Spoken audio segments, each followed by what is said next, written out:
नमस्कार दर्शक बंधु पुणी थे आपण मानक आमर चैनल उत्कल न्यूज रे स्वागत। दर्शक बंधु एबे राज्यर प्राथमिक शिक्षक शिक्षयित्री मानक पाई सरकार तरफ आसला एक बड़ खुशी खबर। सरकार देले बड़ सूचना। दुई दफा दाबी जेपरिक 42 ग्रेड पे मूल चाकरी सहित 6टी इनक्रिमेंट प्रदान नहीं जो दाबी धारणा आंदोलन होता अवशेष सरकार नेले बड़ निष्पत्ति।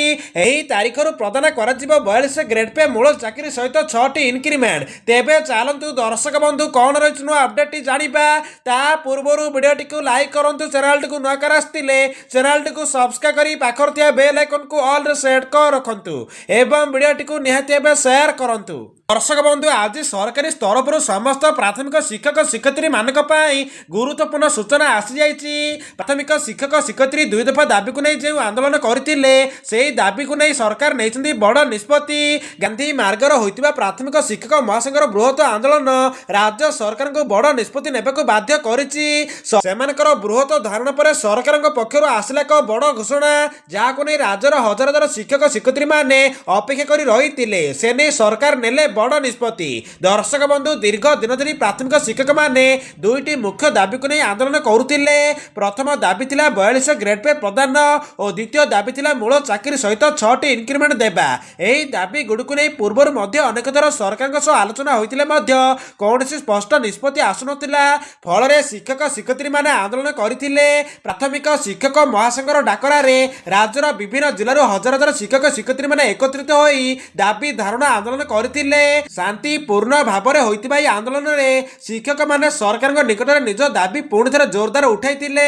शिक्षक मानक कहवा कथा राज्यर शिक्षा प्रणाली मूल भित्ति होउछन्ति प्राथमिक शिक्षक, किंतु दीर्घ वर्ष धरी सेमाने आर्थिक सेवा सुविधार वंचित होई आसुचंती।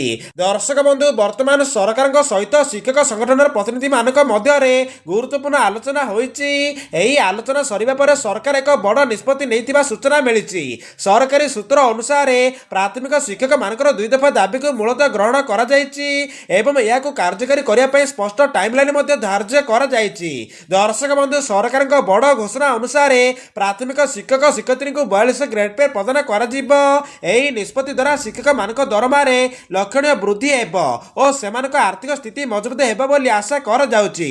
तेबे दर्शक बंधु सरकार जहाँ सूचना देइचंती तांको सूचना अनुसार नुआ वर्ष परे अर्थात जनवरी मासर 5 तारिख मध्य यही सुविधा प्रदान कर सरकार निष्पत्ति ग्रहण करिसंती। तो आपण माने अपेक्षा करंतु शीघ्र सरकार प्रदान करिवे 42 ग्रेड पे एवं 6टी इनक्रिमेंट। तो यह थिला आज एक बड़ अपडेट। जदि वीडियोटी भल लागिछि कि इनफॉर्मेटिव होइछि ताहाले वीडियोटी को लाइक करंतु, चैनल टी को न कर आस्तिले चैनल टी को सब्सक्राइब करी पाखरतिया बेल आइकन को ऑल सेट कर रखंतु एवं वीडियोटी को निहाती शेयर करंतु।